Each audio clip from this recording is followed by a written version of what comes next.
CBI से इस पूरे मामले की जांच कराइए और पेपर लीक का पूरा पर्दाफाश करिए। इन्हीं 15 लोगों पर जो जेबी केसेस के साथ हैं उन्हीं पर एफआईआर क्यों किया गया? तो अगर जेसीसी ने ये एफआईआर दर्ज कराया कि पेपर लीक हो गया, इसका मतलब कि ऑफिशियली आपने ये कन्फेस किया है कि सच में पेपर लीक हुआ है। भले ही आप ये कह रहे हैं कि अपरिहार्य कारणों से परीक्षा रद्द की जाती है।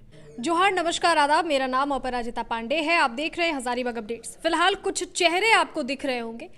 ये चेहरे जेबी केसेस के वक्त भी आपको दिखते हैं। कई नेतृत्वकर्ता भी हैं जेबी केसेस के, लेकिन फिलहाल जेबी केसेस पर बात नहीं होगी। फिलहाल बात हो रही है यहाँ पे जेएसएससी सीजीएल पर, और उसे लेकर के कुछ शिकायत है यहाँ पे जो स्टूडेंट्स हैं, जिन्होंने जो परीक्षार्थी हैं, और जेबी केसेस का एक जो अभिन्न अंग है छात्रों का, और कुछ केस के भी मामले आए हैं। तो फिलहाल संजय जी से सबसे पहले जानते हैं पूरा मामला क्या है, वो बताएं।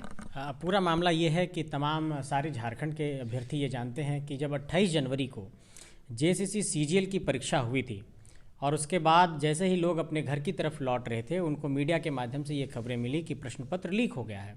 और उसके बाद एक ऑफिशियल नोटिफिकेशन इशू किया गया झारखंड राज्य कर्मचारी चयन आयोग के द्वारा, और उसमें जेएसएससी ने ये साफ तौर पर लिखा कि 28 तारीख की जो परीक्षा हुई है वो तृतीय पाली की परीक्षा को रद्द किया जाता है अपरिहार्य कारणों से। उसके बाद हम लोगों ने ये आरोप लगाया कि अगर एक किसी पाली की परीक्षा का प्रश्न पत्र लीक हो सकता है, तो इसका मतलब पहली पाली और दूसरी पाली की भी परीक्षा का प्रश्न पत्र लीक हो सकता है। उसके बाद 29 तारीख से आंदोलन शुरू हुआ। 30 तारीख को फिर हम लोगों ने कैंडल मार्च निकाला। 31 तारीख को हम लोगों ने जेएसएससी के कार्यालय को नामकुम रांची में वहाँ पे जाकर के घेरने का प्रयास किया और अपना जो भी हम लोगों की डिमांड थी वो रखा। आंदोलन के दौरान उसी वक्त ये नोटिफिकेशन निकाला गया कि 28 तारीख की तीनों पाली की परीक्षा को और 4 फरवरी को होने वाली परीक्षा को अपरिहार्य कारणों से रद्द किया जाता है, जिनकी मांग आप लोग कर रहे थे। जी। और इसमें एक बड़ी बात है कि 29 तारीख को ही जेएसएससी के प्रबंधन के द्वारा जो वहाँ की सचिव हैं मधुमिता कुमारी, उनके द्वारा एक एफआईआर नामकुम थाने में दर्ज कराया गया कि जेएसएससी का पेपर लीक हो गया है। तो अगर जेएसएससी ने ये एफआईआर दर्ज कराया कि पेपर लीक हो गया, इसका मतलब कि ऑफिशियली आपने ये कन्फेस किया है कि सच में पेपर लीक हुआ है। भले ही आप ये कह रहे हैं कि अपरिहार्य कारणों से परीक्षा रद्द की जाती है, लेकिन जब आप एफआईआर दर्ज कराते हैं थाने में जाकर, इसका मतलब ये हुआ कि आधिकारिक तौर पर आपने इस बात की पुष्टि कर ली है और आयोग ने भी ये मान लिया है कि पेपर लीक हुआ है। लेकिन इसमें सबसे बड़ी बात ये हुई कि जो स्टूडेंट्स आंदोलन करने गए थे उसमें 15 हमारे साथियों पर चुन चुन करके एफआईआर दर्ज करा दिया गया, और उसमें 307, 353 आईपीसी का सेक्शन लगाया गया है और तमाम 12 धाराएं लगाई गई हैं। तो इसी पर हम लोगों ने अपना विरोध दर्ज कराया है सरकार के समक्ष। जी, इसमें 2 एफआईआर दर्ज किए गए इस मामले में। पहला एफआईआर जो मैंने आपको कहा कि 29 तारीख को दर्ज हुआ, जिसका कांड संख्या है 45/24, और ये नामकुम थाने में दर्ज है, रांची के नामकुम थाने में। दूसरा एफआईआर है 46/24।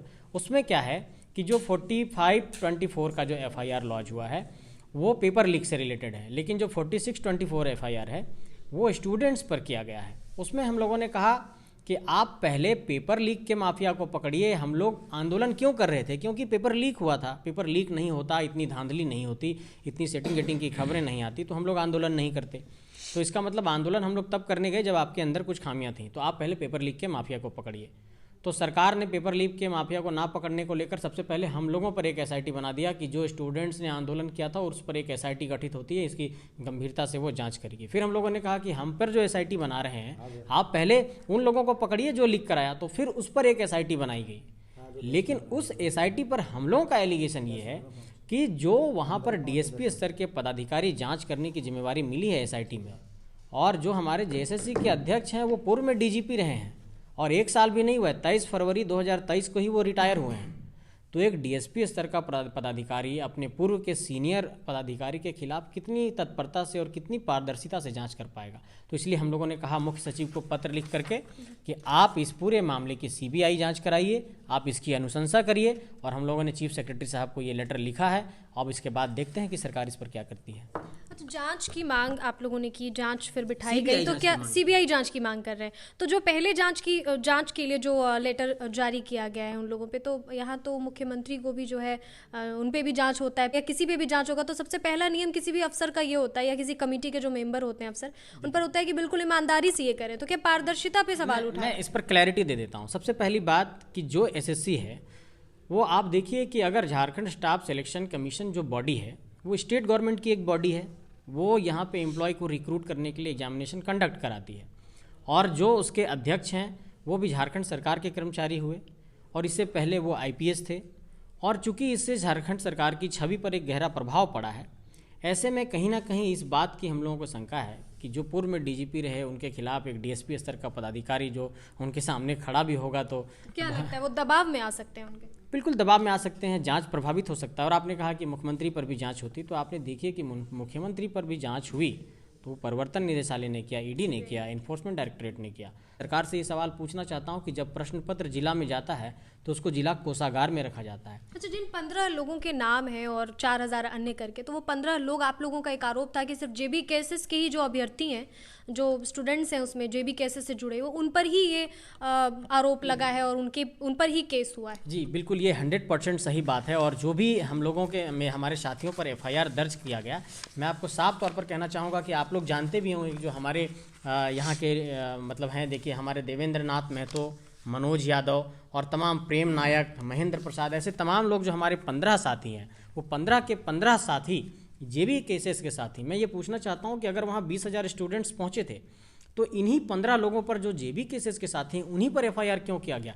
अगर एक मिनट के लिए मान लिया जाता है कि अगर छात्र उग्र भी हुए या फिर कुछ किया भी, तो इन 15 लोगों पर ही ये नामजद आरोपी जो इन लोगों को बनाया गया है, पूरा एफआईआर में उनका नाम रखा गया है, ये किस बुनियाद पर रखा गया? इसका मतलब ये एक इंटेंशन शो करता है कि हम लोग 2.5 साल से आंदोलन कर रहे हैं और कहीं ना कहीं सरकार पर कुछ सवालिया निशान खड़ा कर रहे हैं, तो हम लोगों पर चुन चुन करके एफआईआर कर दिया जाए। हजारीबाग अपडेट्स के माध्यम से ये कहना चाहता हूँ कि आप सीधे तौर पर एक फेयर इन्वेस्टिगेशन करिए और ये बताइए कि कौन लोग वहाँ शामिल थे, ये सरकार तय करे, हम लोग इन्वेस्टिगेशन में साथ देंगे। लेकिन अगर ये 15 साथी जो हैं, जो लगातार 2.5 साल से आंदोलन कर रहे हैं, जिन पर कोई इस तरह का आरोप नहीं है, उस पर आप आरोप लगाते हैं कि आप सरकारी काम में बाधा कर रहे हैं, आप ये आरोप लगाते हैं कि आप जो है सो हत्या का प्रयास का मुकदमा, तो ये बर्दाश्त नहीं किया जाएगा, ये हम लोग कहना चाहते हैं। बहुत शुक्रिया संजय जी। यहाँ बहुत सारे लोग बैठे हुए हैं, फिलहाल एक और शख्स है यहाँ पे, इनका भी चेहरा आपने जेबी केसेस के माध्यम से देखा होगा।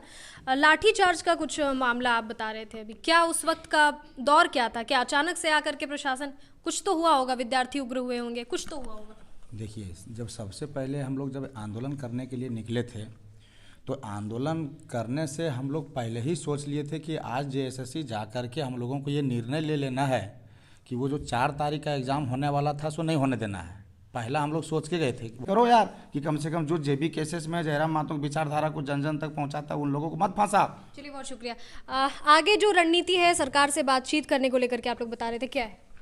जी बिल्कुल, आगे की रणनीति हमारी ये है कि सबसे पहले जो एफआईआर हमारे ऊपर हुए हैं 15 लोग, जो हमारे 15 लोग हैं जी, वो पूरी जानकारी अभी संजय जी ने बता दी। आगे की क्या रणनीति? वो मतलब पहले हटाए और जो नीरज सिन्हा है उनके ऊपर कार्रवाई हो, और साथ ही साथ अगर ये सरकार केस वापस नहीं लेती है तो हम लोग जेल भरो आंदोलन की तैयारी कर रहे हैं। 2400 जिला में होगा और जिला वाइज जेल भरो आंदोलन होगा।